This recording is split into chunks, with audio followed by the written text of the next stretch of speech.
नमस्कार, मैं हूं अनुष्का और आप देख रहे हैं लाइव न्यूज दिल्ली। आइए रुक करते हैं लाइव न्यूज दिल्ली की खास खबरों की ओर।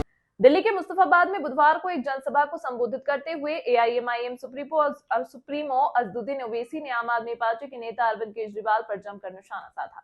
अजदुद्दीन ओवैसी ने दिल्ली दंगों के आरोपी ताहिर हुसैन को अपनी पार्टी से टिकट देने के सवाल पर कहा कि जब हमने ताहिर हुसैन के नाम का ऐलान किया तो इन लोगों के पेट में दर्द हो गया। उन्होंने संविधान और आरक्षण पर बोलते हुए कहा कि अंबेडकर ने पहले ही कह दिया था कि जब भी अल्पसंख्यक अपने हिस्से की मांग करेंगे उन्हें फिरका परस्त कहा जाएगा। ओवैसी ने कहा, संसद में संविधान पर 3 दिन पहले ही चर्चा हुई थी। जब संविधान बन रहा था तब मौलाना आजाद ने मुस्लिम रिजर्वेशन की मांग की थी, लेकिन कुछ लोगों ने इसका विरोध किया। खुद सोचिए कि 75 सालों में हमें क्या मिला। हम मांग करते हैं कि हमें आरक्षण मजहब की बुनियाद पर नहीं बल्कि आर्थिक आधार पर मिले। अंबेडकर ने पहले ही कह दिया था कि जब भी अल्पसंख्यक अपने हिस्से की मांग करेंगे उन्हें फिरका परस्त कहा जाएगा। सबको अपनी लीडरशिप बनाने का हक है। हमें ये भी कहा जाता है कि हम बीजेपी को फायदा पहुंचाते हैं, लेकिन हम कहते रहते हैं कि ये सब मिलकर भी बीजेपी को नहीं हरा सकते। ये बताएं, बीजेपी हरियाणा और महाराष्ट्र में कैसे जीत गई? आज मुसलमानों के अलावा कोई बीजेपी के खिलाफ वोट नहीं करता।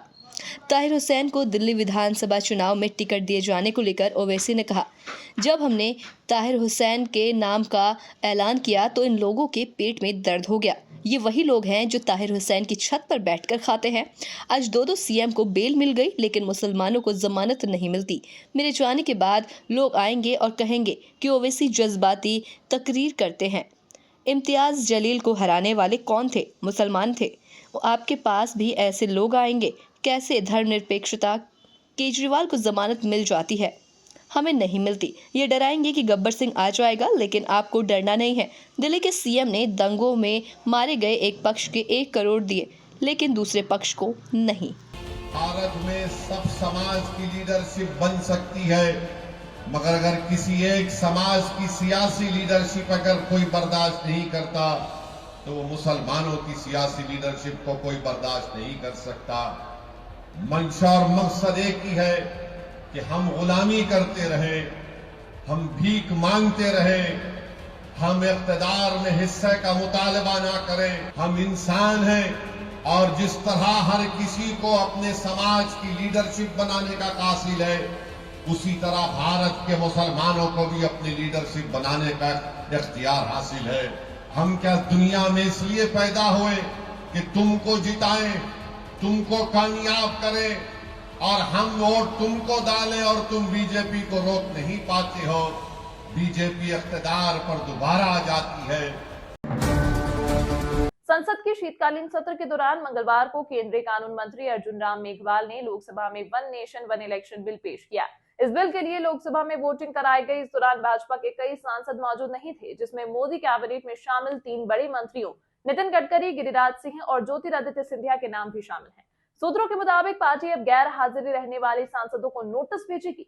व्हिप जारी होने के बाद भी लोकसभा में बिल के पेश होने के दौरान बीजेपी के कई सांसद अनुपस्थित रहे, जिन पर अब पार्टी एक्शन लेने की तैयारी में है। इस मौके पर बीजेपी के 20 सांसद सदन में अनुपस्थित रहे।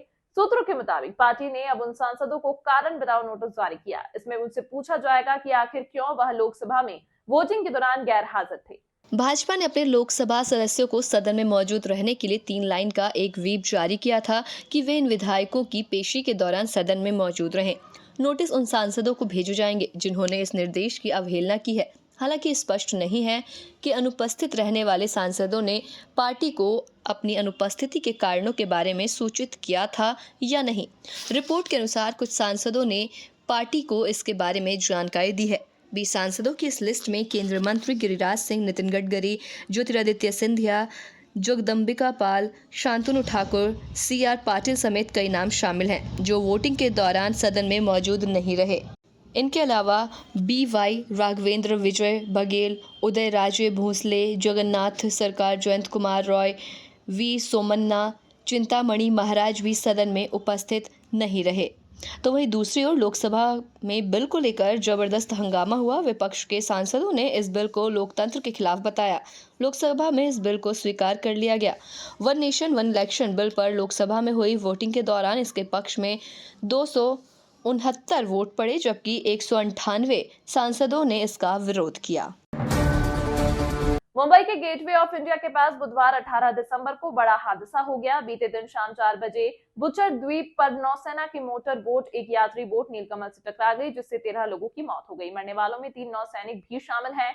वहीं इस हादसे में 99 लोगों को बचा लिया गया है। अब हम मुंबई वोट हादसे की 10 बड़ी बातें आपको बताते हैं, जहां महाराष्ट्र के मुख्यमंत्री देवेंद्र फडणवीस ने हादसे की जानकारी देते हुए बताया कि मुंबई के बुचर द्वीप पर दोपहर बाद करीब 3:55 पर नीलकमल नाम की नाव हादसे का शिकार हो गई। हादसे में 99 लोगों को सुरक्षित बचा लिया गया और 13 लोगों की मौत हो गई। मरने वालों में 10 नागरिक और 3 नौसेना के जवान हैं। 2 लोग गंभीर रूप से घायल हैं, जिन्हें नौसेना के अस्पताल में भर्ती कराया गया।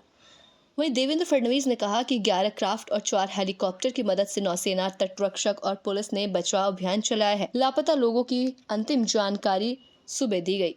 मुंबई पुलिस के अनुसार मृतकों में 7 पुरुष, 4 महिलाएं और 2 बच्चे शामिल हैं। वहीं नौसेना की ओर से जारी किए गए एक बयान में कहा गया कि बुधवार को नौसेना का पोत इंजन परीक्षण के लिए जा रहा था, लेकिन तभी शाम 4 बजे इसने नियंत्रण खो दिया और करंजा के पास ही नीलकमल नामक नौका से टकरा गया। ये नौका यात्रियों को गेटवे ऑफ इंडिया से लोकप्रिय पर्यटन स्थल एलिफेंटा द्वीप पर ले जाकर जा रही थी। प्रधानमंत्री नरेंद्र मोदी ने मुंबई में नाव दुर्घटना पर दुख जताया। उन्होंने शोक संतप्त परिवारों के प्रति मेरी संवेदना, मैं प्रार्थना करता हूं कि घायल लोग जल्द स्वस्थ हों। प्रभावित लोगों को प्रशासन द्वारा सहायता प्रदान की जा रही है। वहीं आपको आगे बता दें कि इसके साथ ही पीएम मोदी ने इस दुर्घटना के बारे में कहा कि मारे गए हर व्यक्ति के परिजनों को प्रधानमंत्री राष्ट्रीय राहत कोष से 2-2 लाख रुपए की अनुग्रह राशि देने की घोषणा की है, जबकि घायलों को 50,000 रुपए दिए जाएंगे। वहीं शोक संतप्त परिवारों को मुख्यमंत्री राहत कोष से 5-5 लाख रुपए की अनुग्रह राशि भी दी जाएगी। अधिक जानकारी व अपनी बात लाइव न्यूज दिल्ली चैनल पर दुनिया तक पहुंचाने के लिए हमारी वेबसाइट www.livenewsdelhi.com पर संपर्क करें। नमस्कार। अभी सब्सक्राइब करें हमारे चैनल लाइव न्यूज दिल्ली को और साथ में बेल आइकन दबाना ना भूलें। Live news Delhi.